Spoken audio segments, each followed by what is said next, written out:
একজন একজন করে আমার রুমে ঢুকে একজন একজন করে ফিজিক্যাল করে বের হয়ে গেছে। গাজীপুরের শ্রীপুরে নাটকে অভিনয়ের প্রলোভন দেখিয়ে এক নারী শিল্পীকে রিসোর্টে নিয়ে ধর্ষণের অভিযোগ উঠেছে নাট্য নির্মাতা নাসির উদ্দিন মাসুদ, তার সহকারী বাবর এবং রিসোর্ট কর্তৃপক্ষের একজন সহযোগীর বিরুদ্ধে। এ ঘটনায় ভুক্তভোগী 25 সেপ্টেম্বর শ্রীপুর থানায় মামলা দায়ের করেছেন।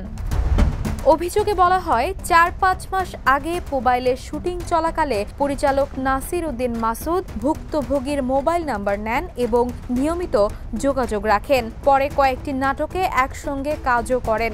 গত 21 সেপ্টেম্বর গভীর রাতে শুটিংয়ের কথা বলে নাসির উদ্দিন মাসুদ তাকে বাসা থেকে নিয়ে শ্রীপুরের তেলিহাটি ইউনিয়নের উত্তর পেলাইদো এলাকায় রাস রিসোর্টে যান।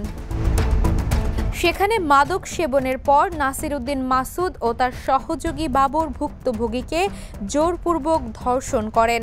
এরপর রিসোর্ট মালিকপক্ষের পরিচয় দেয়া এক বয়স্ক ব্যক্তিও তাকে ধর্ষণ করে।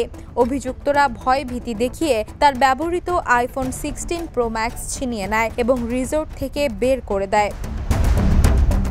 স্থানীয়রা জানান, রাস রিসোর্টে দীর্ঘদিন ধরে অনৈতিক কর্মকাণ্ড চলে আসছে।